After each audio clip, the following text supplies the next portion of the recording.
Mr. and Mrs. Adeoye were not rich, but they were comfortable. They live in Ibadan, Oyo State, one of those quiet neighborhoods where everyone knew everyone's business. They had two daughters and did everything within their power to provide for them. School fees paid on time, food always on the table, neat uniforms. They were loving parents, maybe too loving. Their biggest mistake, the one that later turned into their greatest regret, was never correcting Lolade, especially when she was angry. Lolade was a very beautiful girl, one of those girls that made people turn their heads twice. She had sharp eyes, sharp cheekbones, and unfortunately, a sharper Stay mouth. typo! Lolade cursed for a living. Cursing was her second language. If curses were You money, are all she would have been a crazy! billionaire before age 10. She didn't know when to stop. No breaks, no boundaries, no mercy. Anytime Lolade flared up, words flew out of her mouth like bullets, fouls, heavy curses, deep ones, the kind that made elders gasp and children freeze, but her parents will always wave it off. She's still a child.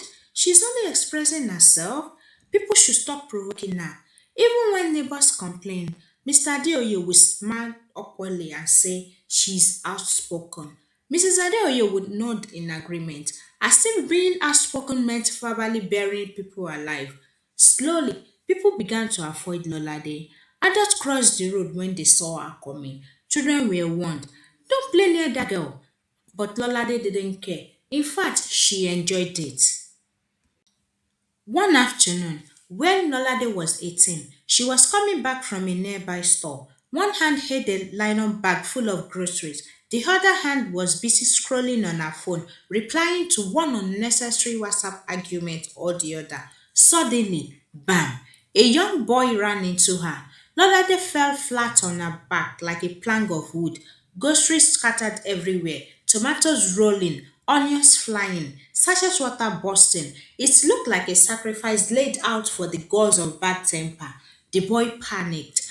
Ah, I'm sorry, he cried, rushing to help her up and picking up the groceries. Before he could even finish his apology, slap.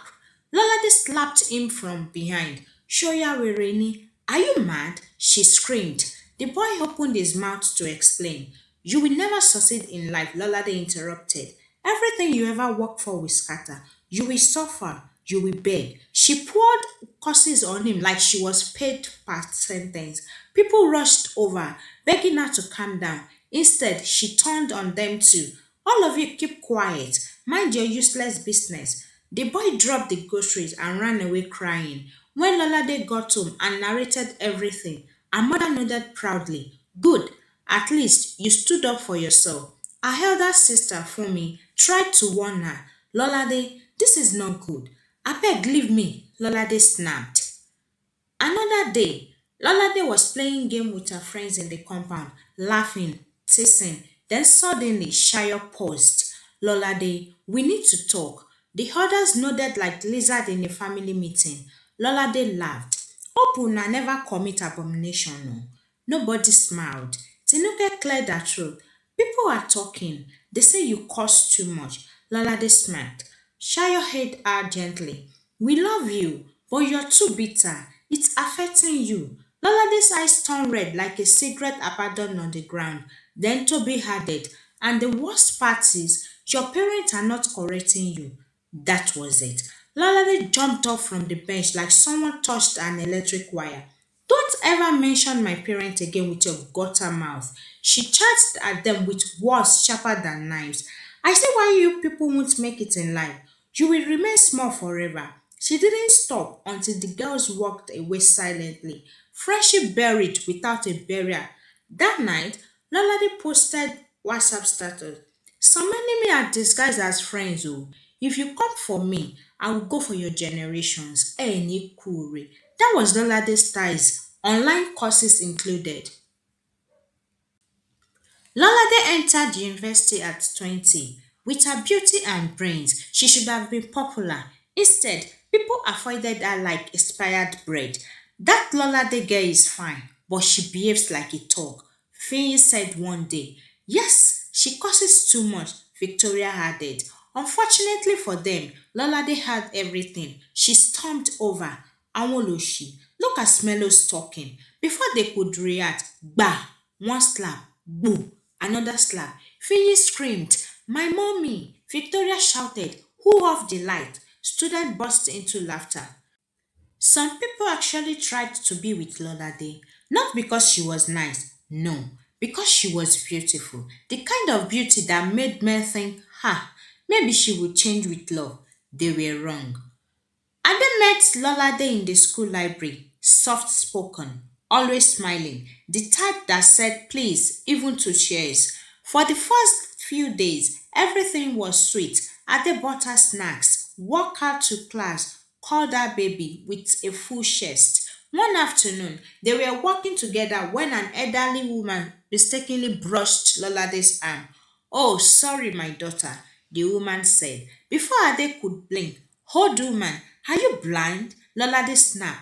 May your legs fail you one day. Ade froze. Lolade, she's an elder, he whispered. And so? Age is not wisdom.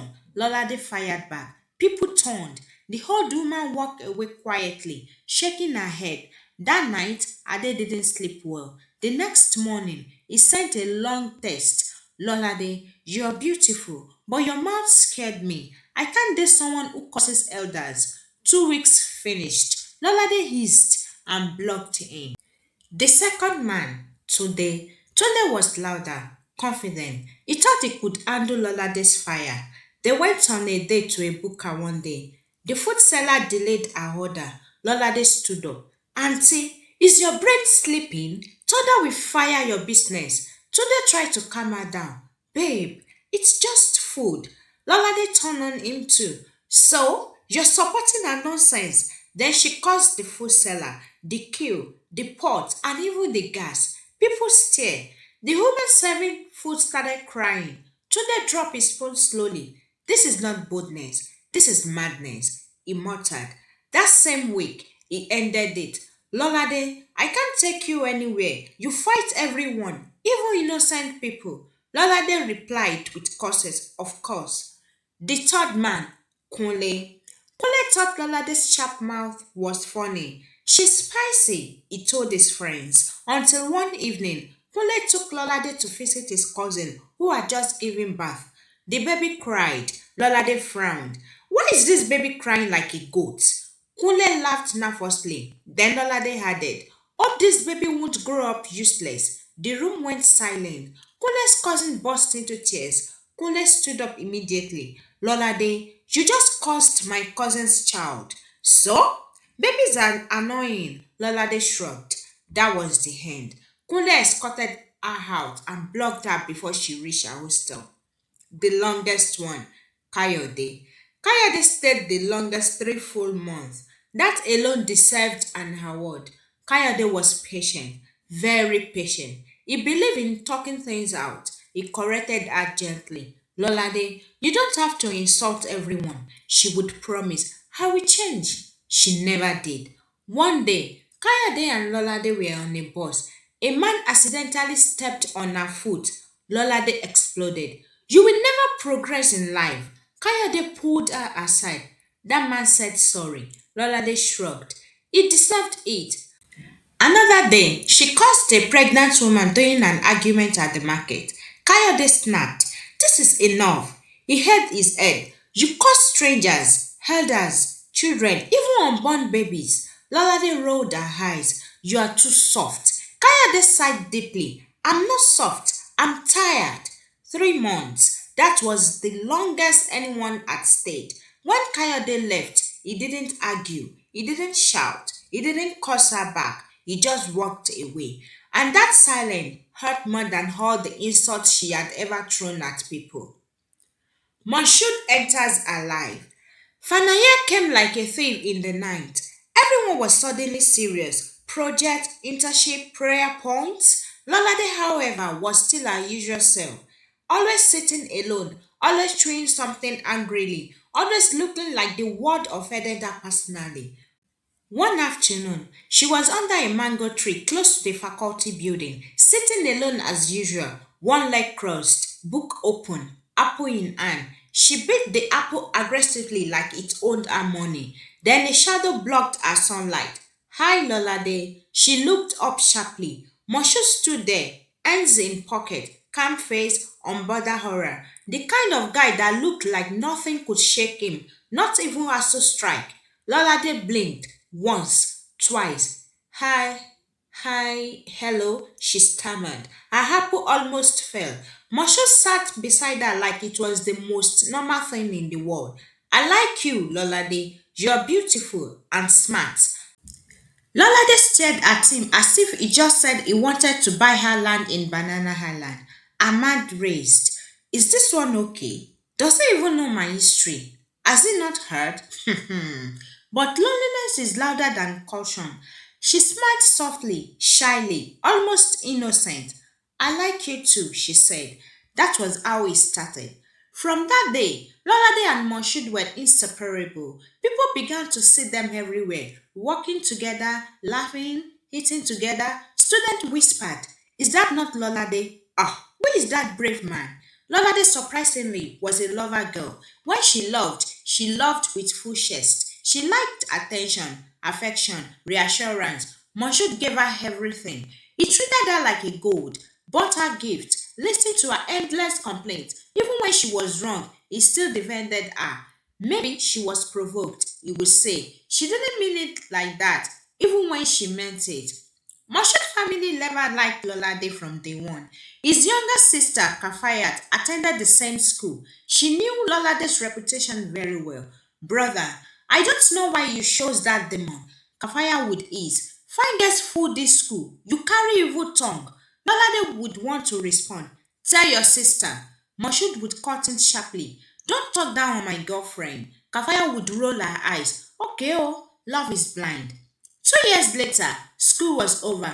Moshood landed a banking job sharp sharp. Official car, official house, Lagos life. Lolade, no job yet. Still at her parents' house, age 26. Elder sister Fumi already married with 2 kids. Every weekend, Lolade packed her bag like a wife without certificate and traveled to Lagos. One evening, while eating, she asked casually, so, when are we getting married? Moshood sighed. Not again, Lola. I told you, get a job first. Let's be stable. That sentence entered Lolade's body like pepper. She dropped her spoon. Ah, hey, Moshood, I knew it. I knew you were up to something. You dey craze oh! After 2 years, you are not ready. She stood up, pacing like a preacher on crusade. Your parent don't get another girl for you, Abi. Make I show you say I'm from Ibadan. You don't like yourself. Moshood rubbed his forehead. At least, propose, give me ring, upgrade me from girlfriend to fiancé. She shouted as if fire was burning in the house. Moshood sighed heavily. Okay, Lola, I will do something. Better, Lola snapped and walked out.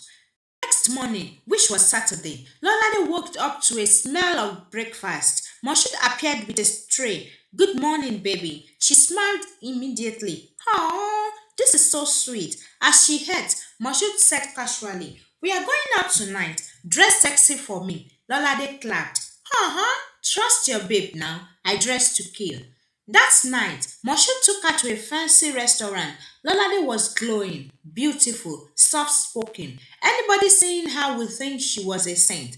As they sat, Moshood excused himself. Minutes later, a cake arrived. She dug in greedily. Then crack, she paused. What is this? She pulled out a ring. Her eyes widened. Moshood knelt. Will you marry me, Ololade me? Lolade screamed. Yes. People clapped. She hugged him tightly. 6 months later, they got married. Simple but beautiful. Lolade wore her short wedding gown proudly. She was smiling like someone that finally won. But marriage exposed everything. Lolade fought neighbors, cursed children, nagged endlessly. Moshood grew tired.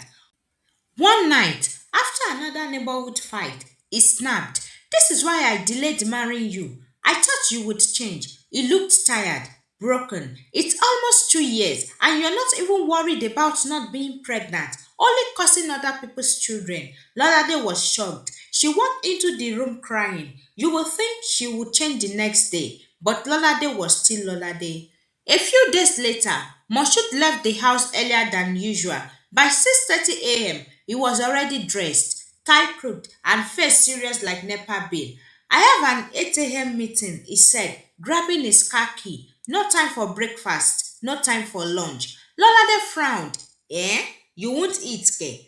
I will sort myself out, he replied, already halfway out the door. The door slammed. Lolade stood there, staring at the pot of food she had prepared since 5 a.m. So you won't eat my food, she muttered. Is it the meeting that will kill you? She packed the food aggressively in a flask. I will carry it to his office. Let them see that I am a caring wife. Moshood worked in a clean, well arranged bank building, air conditioned, quiet, everybody speaking in low tones like church service. Lolade walked in like a storm, high heels pa pa pa on the tiled floor. At the reception, she met Mr. Bolaji, Moshood's colleagues and friend. Calm man, gentle voice, always greeting everyone. Lolade walked past him like he was a pole. No greeting, nothing. Madam, Bolaji called politely. Madam Moshood, your husband is in a meeting. Can you please wait for a few minutes? Stopped, turned slowly, looking from head to toe, from his shoe to his belt to his face. Can you just mind your business, Mr. Low Sperm Count? Silence. The AC was humming. The receptionist gasped. Madam, the receptionist whispered, panicking. This is an office, not a marketplace. Balaji's eyes widened like someone poured cold water on his face. He blinked once, twice. Mrs. Lolade, he said slowly, anger rising. What did you just call me? Instead of apologizing, instead of calming down, Lolade exploded. Don't pretend like you don't know. You fighter man. Even my husband told me everything. Don't you dare talk to me again. People in the office froze. Someone dropped a pen. Someone stood up. Someone whispered, Jesus. Balaji clenched his feet. For a second, it looked like he would slap her back to Ibadan, but he controlled himself. Security, he shouted. Two security men rushed in. Escort this woman out, now. Lolade screamed, struggled, cursed everyone from the receptionist to the office plants. They dragged her out like a mad woman that escaped from hospital. Balaji turned to the receptionist. Tell Moshood to see me immediately. The receptionist nodded, shaking. Balaji walked back into his office, pacing like a lion that just lost his cub.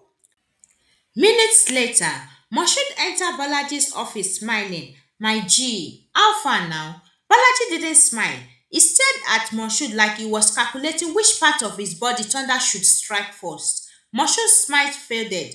Did something happen? Balaji inhaled deeply. Then he poured out everything. So, you are now a storyteller.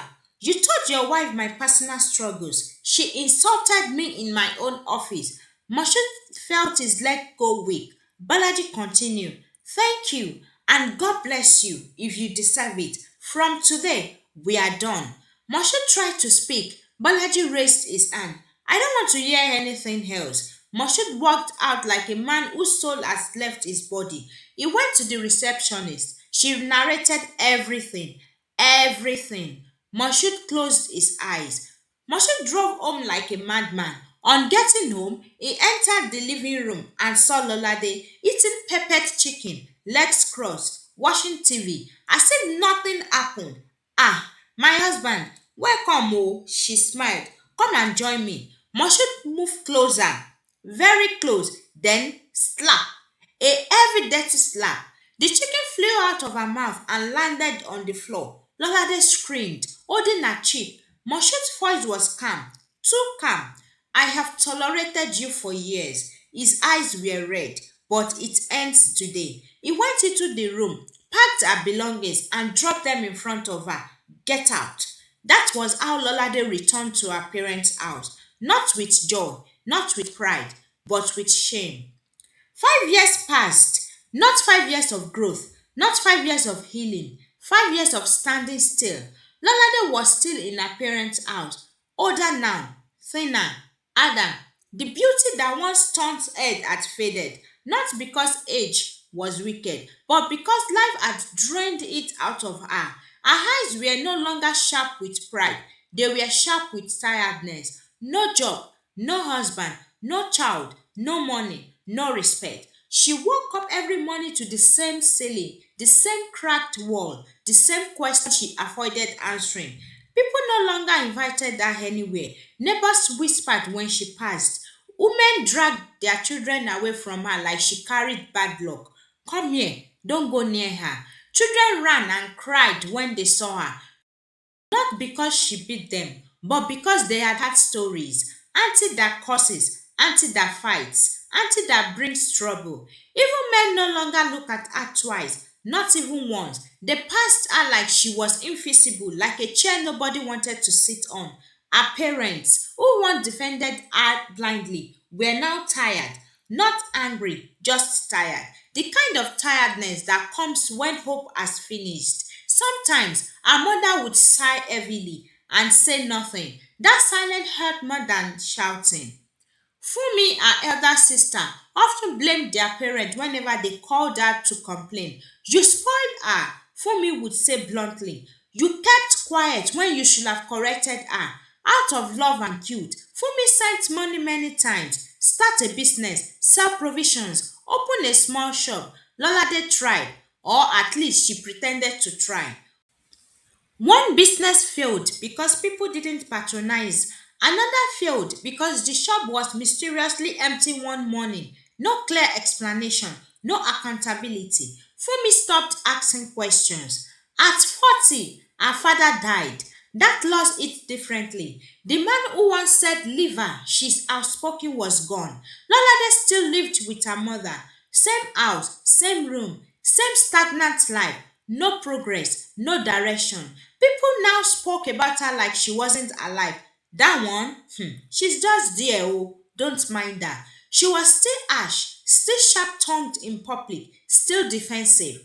But when nobody was watching, when the house was quiet and night had swallowed the noise, Lolade cried. She cried into her pillow so nobody would hear. She cried until sleep took her by force. She woke up with swollen eyes and wiped them quickly before morning prayers. She never admitted it, not to her mother, not to her sister, not to anyone, but deep down she knew. She had talked herself into loneliness, caused herself into emptiness, destroyed her life one word at a time. And the worst part, she knew it was her fault. Afternoon, Fumi came visiting without notice. She hadn't been home in a long time. Life, marriage, children, everything kept her away. But that day, something pushed her to come. When she entered the house and saw Lolade sitting on a wooden chair in the sitting room, her heart dropped. Lolade looked old, not an aged old, but live. Her face was sunken, her eyes were tired, her body slumped like someone who had been carrying heavy loads for years without rest. She looked like a woman in her 50s, not 40. Fumi dropped her back slowly. Lola. Lolade looked up. Fumi couldn't hold it in. Lola, see the way you are, she said, her voice breaking. This is not how you're supposed to look. Lolade tried to laugh it off. I'm fine. Fumi shook her head. No, you're not. She sat beside her, holding her hand gently. For years, I talked. I warned you. I begged you to change. You didn't listen. Lolade looked away. I know, Fumi whispered. I know I wasn't always around, but this, she gestured at her sister, this is not life. Tears filled Fumi's eyes. We can't sit down and watch you die like this, oh, she said firmly. A ní láti wá nǹkan ṣe sí ni. We must find a solution. Lolade didn't argue. She was tired of pretending. The next day, they went out together. They found a proverb, quiet place, simple setting, no drama. The man looked at Lolade long and hard before speaking. My daughter, he said gently, everything happening to you, you caused it. Lolade froze. Her heart skipped. What? She whispered. You were given a blessed tongue. The proverb continued, but you turned it into a cursed tongue. Lolade's eyes widening. You have a tongue that could bless people, he said calmly, but instead you use it to curse them. Fumi leaned forward, listening. Every curse you spoke didn't destroy them, the prophet said. It returned to you multiple folds. Lolade's mouth opened slowly. So, her, her voice trembled. You mean I ruined my life with my own mouth? Fumi turned to the prophet. Sir, she said, confused. I remember many people my sister caused ended up doing well. She swallowed. There was a woman in my street, barren for years.